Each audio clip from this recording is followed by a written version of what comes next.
那我们现在开始录制 Week 六的影片，那 Week 六边可以看到这里小组的这里要我们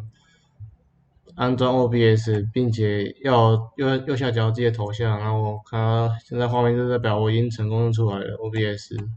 那显示卡部分的话，可能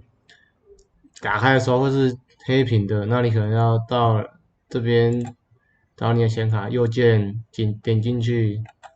然后就可以设定了，或者是内容到你按到 OBS 的地方，右键都要打开内容，使用相容性，